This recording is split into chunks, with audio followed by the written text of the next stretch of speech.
Bro, so my guest today is Matt Dixon, and what are we going to talk about today? So I've been a military historian for many years. I've been a battlefield guide, and I specialise in the battles of the First World War. I actually run my own podcast as well, where I talk about my memories and my reflections on 30 odd years of walking and visiting the battlefields and cemeteries and memorials of the First World War. So thank you very much for asking me to come and join you. It's a pleasure to be here this afternoon. It's a pleasure to have you. And I also asked you in the beginning, where did the interest in this come from? So I think, like many people, the interest really came from my father, because it's something that he's always been particularly interested. He served in the military and was particularly interested in First World War history. So he had a very extensive collection of books. And I remember when I was very young, looking at the sort of some of the pictures in the books and things like that, and having this sort of slightly appalled fascination with some of the images of the First World War battlefields and that sort of thing. And my first kind of real experience of it came when I was probably about, I don't know, maybe 10 or 11 years old. I can't remember exactly, but we had been on holiday in France, and my father's usually impeccable timing had let him down, and we were about 2 hours ahead of where we needed to be. And of course, this was before the days that anyone had smartphones to be able to get online and change your ferry booking and that sort of thing. So you just had to stick with what you had. So I remember pulling off the motorway, and my father said, "Oh, we'll just do a quick visit, and I'll come and show you something." And we stopped at a Commonwealth War Grave cemetery, and that was at the bottom of Vimy Ridge. It was Canadian Cemetery number 2. I can still remember it to this day, and that was the first Commonwealth War cemetery that I visited. And I remember being absolutely transfixed by not just the number of headstones there, but it was so beautiful as well, so beautifully maintained, and the flowers were incredible, and that was it. And I've been kind of hooked ever since. So I hold my father entirely responsible for my interest. So I understand you're writing a book at the moment about this. And what can you tell me a little bit about what you're writing in the book? When it will come out? Yeah, so I've been working with a good friend of mine by the name of Simon, who actually is a history teacher, and the first book really, it came about because I, back in the early 2000s, I think it's about 2001, something like that, I had actually broken my leg and was off work. And one of the things that I was doing was I was looking on the internet at various sites about war memorials and things like that. And I wondered whether my old school actually had a war memorial. I'm ashamed to admit that when I was a pupil there, I'd never really paid much attention to this sort of thing, which I probably should have done. And it turned out they did, and no one had ever really done a sort of research project on it. So I decided to take that on, and I researched the names on the school war memorial, and at a later date Simon became involved in it, and we've published that book. That's due to come out hopefully, I think, at the end of this year. It's just the final editing has been done, and proofreading and that sort of thing. And I'm currently working on a proposal for a second book, which is going to be about the Battle of Festubert, which took place in May 1915. And it's something that's never ever had a in-depth study of it written. In fact, when you look at things like the official history and things like that, it barely gets a mention in it. And I think that's something of an injustice to the 16,000 odd men who lost their lives there. And it's somewhere that's always been particular interest to me. I don't know why, especially I didn't have any family who fought there. I didn't have any relatives who fought there, but it's always, I think you've, in life, you always find a certain place or a certain thing that for some reason really grabs your interest. And for me, it was the Battle of Festubert. So, I mean, the process of starting to write the first real in-depth study as to what happened. And I must begin with, what is it like to walk the battlefields of World War One? What is the feeling when? Is it as exciting every time you walk there, or is there something new feeling?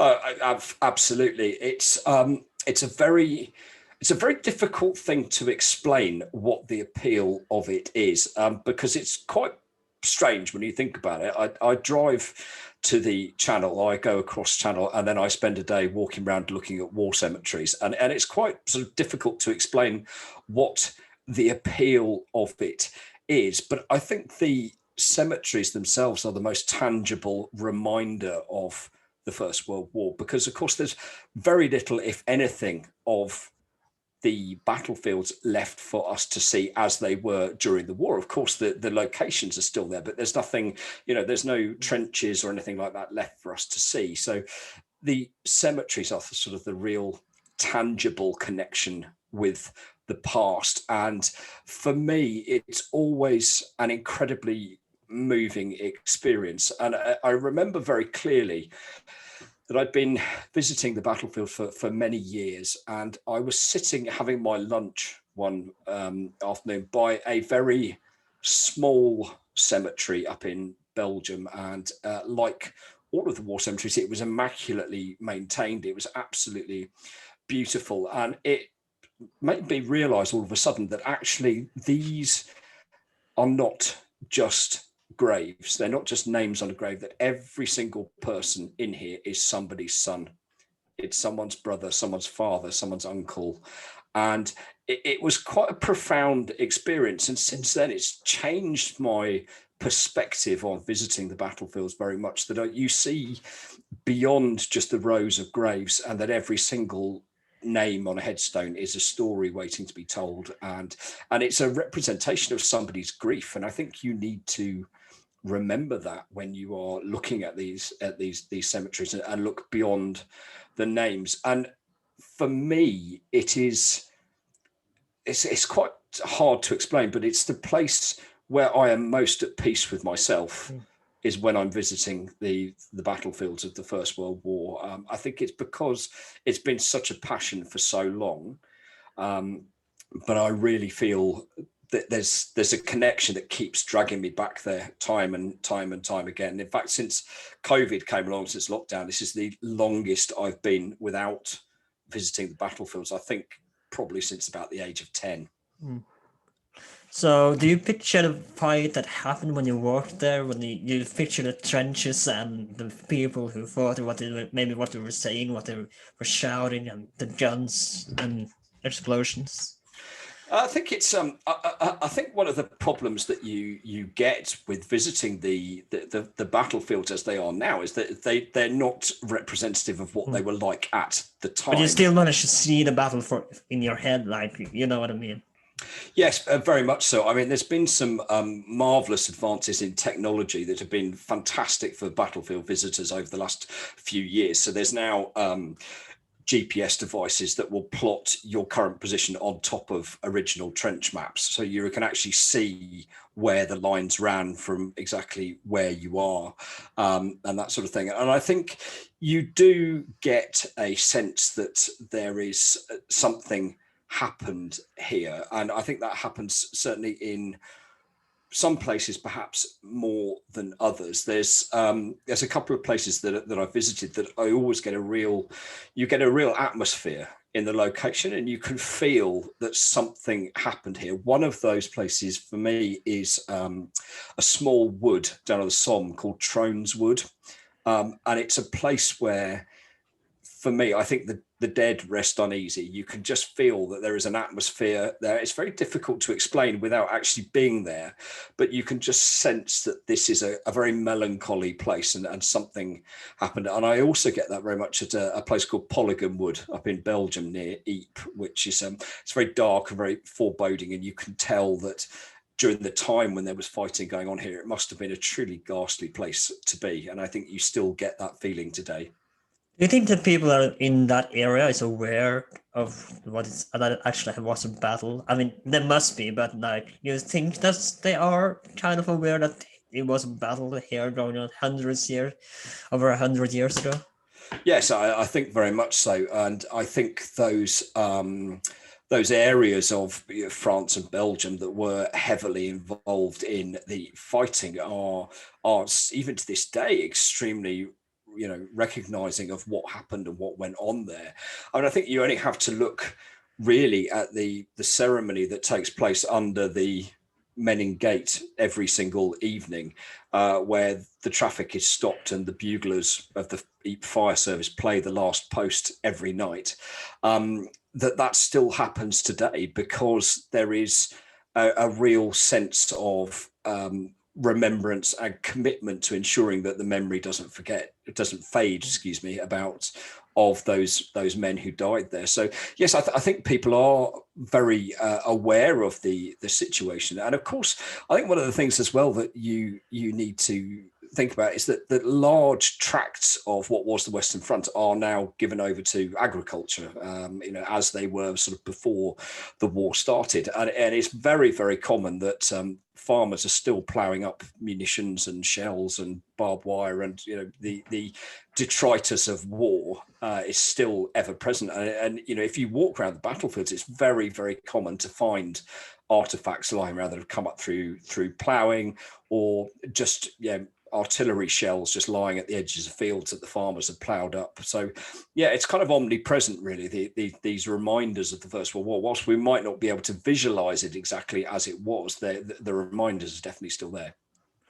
Do you look at footages from like old footages like on YouTube or stuff like that, and you go to the location and there's, as I asked, kind of similar question, but do you manage to see it better after watching the footage and then actually going to that place after? Yes, I think it adds a very different perspective to it. I think the most famous place anywhere on the Western Front where it's possible to do that is it's a place called the Sunken Lane, which is just down near the small French village of Beaumont-Hamel on the Somme. And there was a very famous piece of footage was taken by the official cameraman on the first day of the Battle of the Somme.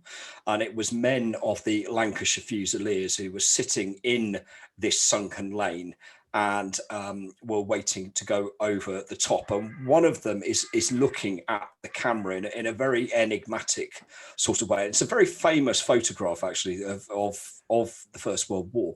And the sunken lane is still there. And it's possible to identify almost exactly where this man was sitting when this famous footage was taken. And that's an incredibly emotive thing to do because it really brings it to life. And I think contemporary photographs are very, very useful for giving you some perspective. Visualization.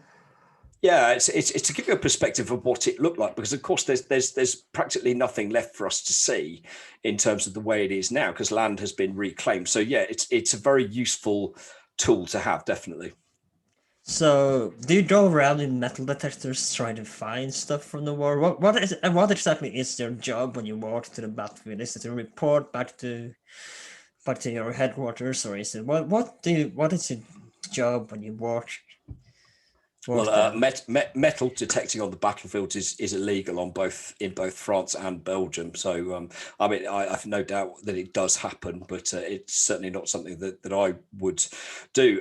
When I'm out there, obviously, one of the things that I do is I work as a genealogist, so I research soldiers' histories for people. So if someone knows that they had a relative who served in the First World War, one of the things I can do is I can help track where they were, what they did, and obviously if they lost their lives, where are they buried or where are they commemorated. And when I am battlefield guiding people around the battlefields, it's really a case of I guess it really depends on what their knowledge and what their experience of visiting the battlefield is like before. If someone has never been to Ypres, say, for example, there are certain kind of key sites that you really want to take people to give them a flavour of the battlefield around Ypres, and some of the most important monuments and cemeteries and things like that. So it really depends on the client as to what they want to get out of it. Some of my clients want to follow the footsteps of Grandpa. They want to know, where he was, what with his regiment, what he did. Other people would just like a general introduction or a general overview of the battlefield, and both are equally welcome.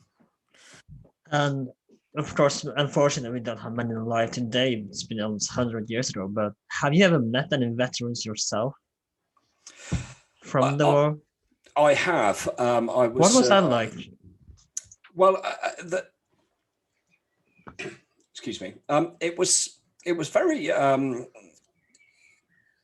It was a very strange experience to meet, because they were extremely elderly gentlemen at the time when I met them, and I wish now with hindsight that I'd taken more of an effort to sort of, maybe record the stories or something like that, and for posterity. But I think there was a sort of real sense when you talk to veterans that they were just, in their minds, I think they were doing their bit. There was a sort of stoical acceptance that it was a necessary part of life at that time, growing up at that time. And I think there was also a genuine sense of sadness from them about, friends that never came home, and maybe some of the sights that they saw and the memories that they had. Mm. Well, were they emotional talking about it, or were they just eager to talk about to tell this story? I think it varies. Some were more keen than others, and I think sometimes you have to wonder whether there's a little bit of dramatic license in what you're being told by these old chaps who, whether there's a certain degree of embellishment perhaps about some of the things they may have seen or some of the things that they may have done. But for the most part, the veterans that I was fortunate enough to meet were all very willing to talk about their experiences up to a point. But you could tell with all of them that there were certain things, there were certain memories that even after 60, 70 years after the war had finished were still painful and were still not particularly things perhaps that they wanted to dwell on. So you mentioned the battle that you wanted to write about. Can you tell us a little bit about this battle? We should, of course, have this as an own episode, but try and just give us a little bit of insight what this battle was about. I forget the name that you said, but could you talk a little bit about this battle? For Festubert. Yeah, Festubert.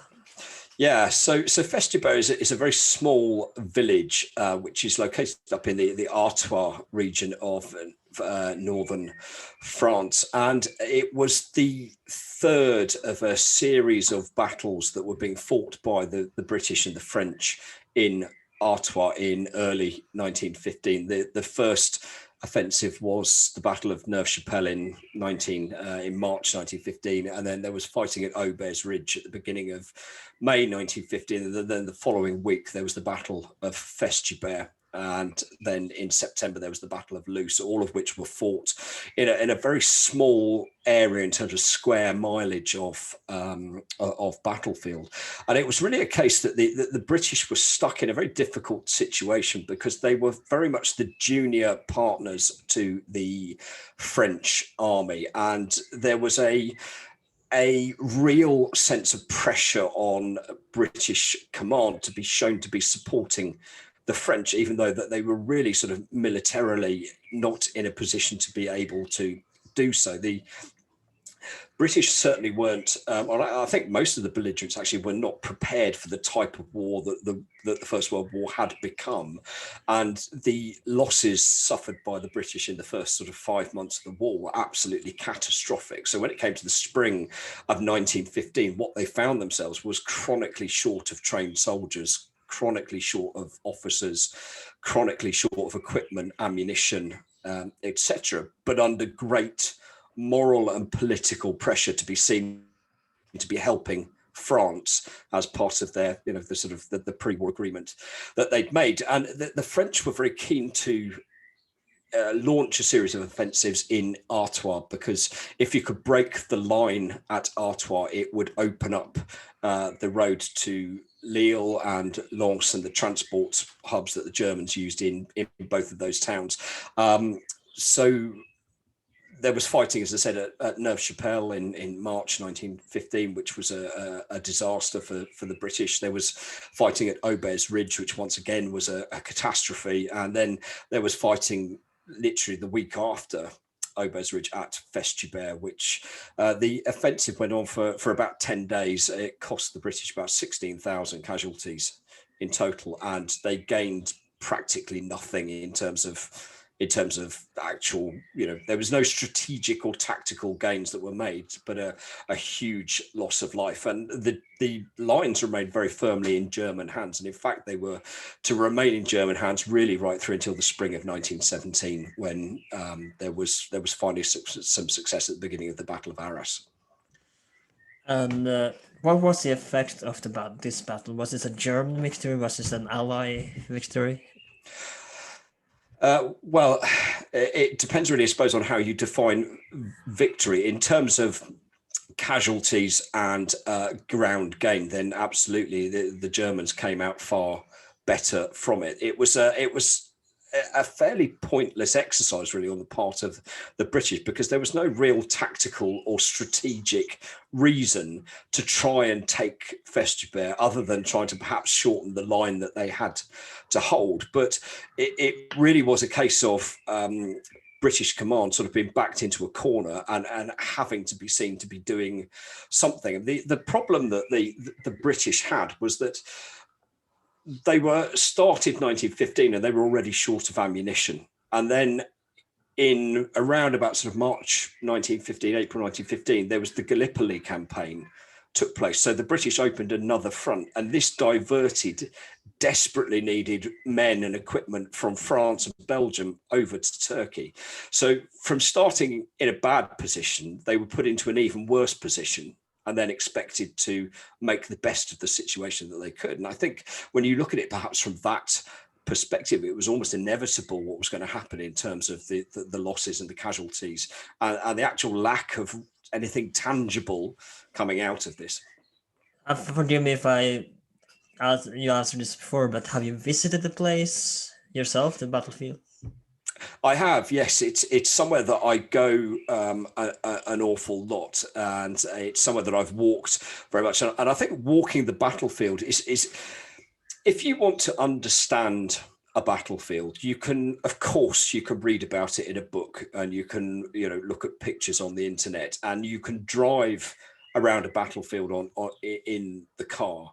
But if you want to truly understand what a battlefield is like, you have to walk it, because it's only by walking it that you appreciate the very subtle changes in gradient that are not apparent when you're driving, but actually give all the advantage to the defender. And that was very much the case at Festubert. The problem with the battlefield at Festubert from the point of view of attacking infantry is that it is pancake flat. There is no cover at all, and there are very small changes in gradient as you move away from Festubert. Of course, as was pretty much the case along the whole of the Western Front, the Germans held what high ground there was, and it gave them an enormous advantage when you had It's over, Allies. I got the high ground. Sorry, say again. It's over, Allies. I got the high ground. Yeah, absolutely. But I think there are very few parts of the Western Front where the advantage of having what limited high ground there are as apparent as on the battlefields of Artois, because it is absolutely pancake flat there. And the battlefield as well at Festubert was bisected by a large number of very wide drainage ditches, which had to be crossed by attacking troops. And of course the Germans knew they were there, so every gap in the barbed wire that was made, they just trained a machine gun on it, and as soon as anyone appeared, you just mowed them down. So the British were in a really difficult situation from the prospect of attacking the German line. So the other problem they had as well is that the water table in that particular area is so high that you couldn't dig trenches, because as soon as you went about half a meter down, they just flooded and filled with water. So the defences in this part of Artois were what were called breastworks. So they were built with sandbag barriers, earth barricades, that sort of thing. And when you look at contemporary pictures of the German defences, you can say these are built for the long term. This isn't something that's just been put up, ad hoc. These are solid, rigid constructions that are designed to be there for a long time. And the prospect of attacking that, it's absolute madness. And when you stand on a battlefield and you use, say, for example, the GPS technology, you can stand on the top of what was the German front line, and you can get a German machine gunner's view as to what they would have seen of infantry advancing across these pancake flat fields, and it gives you an absolute understanding of what complete madness it must have been, and what a horrifying prospect for those soldiers that were being tasked to just walk across flat fields towards well-sighted and well-defended German positions. It's just madness. Now you mentioned that the Germans had a high ground, and we talked in a different episode a few episodes ago about the Battle of Stiklestad, how they had a high ground, but the sunlight and as the sunlight reflected down on them, that it was a disadvantage for the sun. Was this an issue in this case, or was that the sun was because of the high ground that the sun they had the advantage of the sun? I don't remember how it goes, but was the It, sun a problem that it it, reflected back?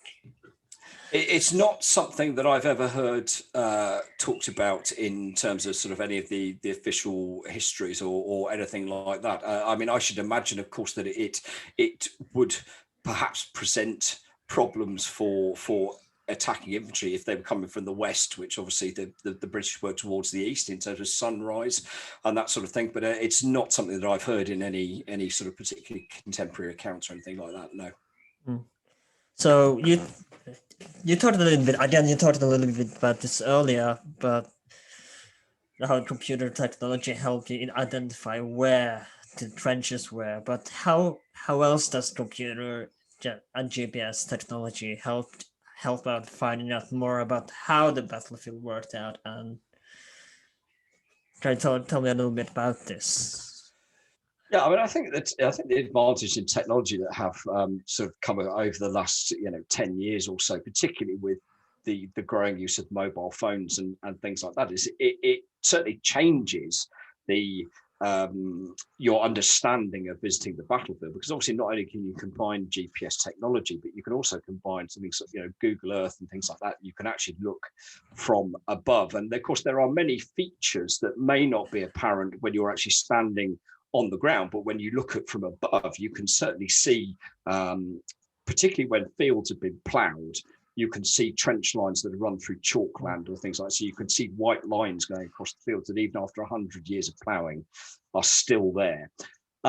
So I think that's been a real bonus. I think what's been extremely useful as well is the digitization of records and maps and things like that. So it's possible now to go online to a number of different sources, be it the National Archives in London, the National Library of Scotland has an amazing collection of digitized trench maps and things like that, that you can all print off or save to your phone or things like that before you go, and use it to sort of enhance your experience of visiting the battlefield. Now, I want to ask, because I assume there are some. How do you feel about historical reenactors wanting to go to certain battlefields? And again, I don't know if there are, but I assume there are some that want to go to the battlefields where they happen and dig up trenches, etc., and to actually replay this. How do you feel about that? I think personally, I think I'm all in favour of it. I think it's I think it helps sort of bring stories to life. I think it adds a different dimension to it. I mean, there's a very famous group of reenactors who were called the Khaki Chums, who were out in Belgium in Christmas 1914 and reenacted the Christmas truce that took place out near Plugstead Wood, and lived in conditions similar to what the men did, wearing period uniforms, and I think it was fantastic. And I'm all in favour if that's what you want to do, and that's your way of understanding and applying history. Then good luck to you. I think it's fantastic. Now, what happens again? What happens if, let's say, I'm a farmer in France, and I plow the earth, and I find a helmet or a barbed wire, or let's say I find a helmet and maybe a rifle from World War One. Would I have to go to the nearest museum or report this in, or should I just keep it myself? I think a lot of farmers now, when they uncover things like helmets and barbed wire, it's kind of scrap. Mm. Basically, I mean, I know that there are many farmers have sort of collected them into barns and that So sort of it's not thing. valuable. It's not as valuable as to museums or anything. No, I mean, I think these are items that have been in the ground for over 100 years and have monetarily have very little value. I think ethically and morally that did obviously once belong to a soldier, and you don't know whether how it came to be there. But I think the majority of farmers would probably view it as scrap. It's obviously a very different situation when they're ploughing up munitions and explosives and things like that. There's a completely different protocol to be followed with it. I mean, many farmers, in fact, on the battlefields have actually sort of created these very interesting little sort of private museums and things like that in barns where they've collected all the items that they've dug up over the years, be it helmets or rifles or barbed wire and things like that. And there's actually some really interesting sites around the battlefields where you can see some incredible artifacts that people have dug up from. I mean, I've seen things from Lewis machine guns through to German helmets and barbed wire pickets and things like that. But as I said, when it comes to explosives, it's an entirely different. Yeah, I want to ask: is explosives still from World War One still a problem today? Can they Yes. go off still? Yeah, very, very much so. In fact, there was a And story. have you had issues with the explosives going off? Um, I haven't personally. I did once have to say to someone that I was guiding around the battlefield that perhaps picking up a live hand grenade wasn't a particularly sensible idea, because a lot of these things are just as dangerous now as they were 100 years ago. In fact, I mean, there was a story in the news literally just about 2 to 3 weeks ago of a Belgian farmer, wife of a Belgian farmer who was very lucky to be still alive, that she was walking behind the tractor with her two sons when they were ploughing the fields, and the plough hit a shrapnel shell in the ground which went off, and she was hit in the head and the face with shrapnel, and thankfully she survived. What about the But obviously, Suns? yeah, they all survived, but it is very, very common. And there was an incident, it may have been last year or a couple of years ago, where some workmen were killed during road building in Belgium when they struck a high explosive shell which went off, and they actually lost their lives, tragically from it. But how What can you tell if it's a World War One or World War Two explosive? I mean, technology obviously changed or not in these 20 years, but is it easy to tell that this is a World War One explosive and this is a World War Two explosive? I'm sure if you have dealings with them almost sort of on a daily basis, then yes, you could tell the difference. From my point of view, I don't believe that I could sit and look at a shell that's come out of the ground and tell you whether it was World War One or World War Two. I could tell you that it's still dangerous, and it's best left the professionals to deal with. But I'm sure, as I say, there are people who this is part of the life of farming on what were the First World War battlefields. They're used to it, and the farmers generally just collect the shells up and put them at the corner of the field and leave them for bomb disposal to come and get rid of them. And I think they come round Do you have on to be careful to handle these explosives when they're gonna go like this, or do you have to like be steady, and then put them to the side if you see um, one? well, I wouldn't. I wouldn't pick one up. But I have seen farmers who pick them up and put them on the back of a trailer and carry them across a field to put them in the corner. So I think there must be a degree of knowledge that they have. But as with any of these things, it's that they are potentially still just as dangerous now as they were when they were fired 100 years ago. And as I said, I mean, you have to see what happened with the farmer's wife literally 2 weeks ago, who was hit in the head with shrapnel from a World War One shrapnel shell, to see how dangerous it is. But I mean, it is. And we It had is. kids from World War Two and World War One still playing with these things. If they find one that don't know what it is and they play with they play with this, and it has done badly in many situations. I'm sure that's happened on occasions. Absolutely, if things are found, I'm sure that there is probably a process of education that takes place in these areas where fighting were to teach children about the dangers of it. But kids will be kids. I'm sure and fortunately things happen. I mean, there's so many shells are still recovered. They actually call it the iron harvest. It's given a name, and I heard a remarkable statistic about this. So explosive ordnance that they find, so shells, hand grenades, that sort of thing, are taken to a quarry where they are literally blown up and destroyed. But when gas shells are found, they have to be taken to a laboratory to be decontaminated, because they are just as dangerous now as they were back in World War One. And they find so many of them that the laboratory said that if they were able to decontaminate, I think it was 15 shells a day, there is a waiting list of 30 years. Oh.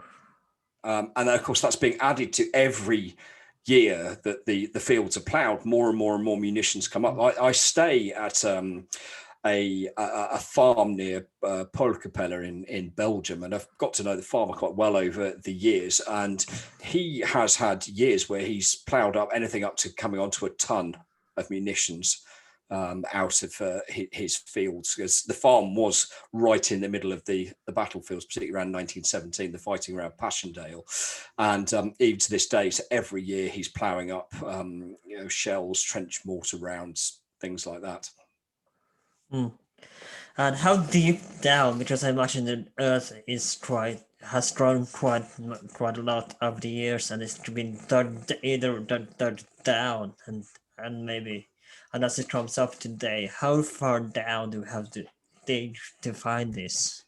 Not very. I mean, I've seen on many occasions, I've been walking across farmland, and I've seen items lying on the top of the soil. In fact, I had a conversation a couple of years ago with the farmer who farms the fields that are located around a place called Delville Wood down on the Somme. It's forever associated with South Africa, who fought there. And he was telling me, the farmer was saying that he's been ploughing the fields for so long now that he can tell by the noise that his plough makes when it hits a shell underground how many summers it will be before that comes up before it comes up to the surface. He said, when you've been listening to that noise for 40 years, you learn very quickly how long it's going to take for something to come. But yeah, I mean, it's particularly after ploughing. If you visit the battlefields after ploughing, you very often find items just lying on the surface. I mean, I've found all sorts of things in the many times that I've visited the battlefields, just lying on footpaths and things like that. But don't they want to do anything about this? Just get it right away, or are they able to do something about this at all? Like getting this off so it's not a danger anymore, or is it something you just have to be patient about? Well, I think I think you just have to be patient about it. I think there's no viable economic reason why you would want to dig up farmland to remove munitions when nature I mean, is it is going a to. certain danger, though, isn't it? Well, no, absolutely, it is a danger, but I think it's something very much that the farmers in France and Belgium have grown used to. It's part of being a farmer on the battlefield, and yes, of course, there's a risk associated with it, and of course, I'm sure that all of them would really rather that they didn't have this situation, but they do, and the sheer quantity and sheer volume of ammunition that was fired during World War One means that and of course, bearing in mind that so much of the ammunition was faulty, so it didn't go off as it should have done. It's inevitable that even 100 years later, you're still going to be finding as much as you did when you've had literally tens, maybe hundreds of millions of artillery shells fired. So Then in that sense, to me, it would make more sense just get it over with. It may take a while, and it may not be usable in the soil, but in my point of view, it would make sense just to get it over with, get all the explosives out of the way, and then you don't have to worry about it ever again. So to me, I, that makes sense. Just get it over with and get the explosives out of the way. I think the problem comes, as I say, once again, it's just the sheer quantity of it, that it's just not feasible to excavate on that sort of scale. And the majority of the land has been reclaimed and is obviously used for agriculture and used for farming without any adverse effects of munitions being there. And as I said, nature takes its course, and you see piles of shells stacked up at the corner of farmers' fields, and it's just accepted that I think that's part of the way of life of farming on what were historical battlefields.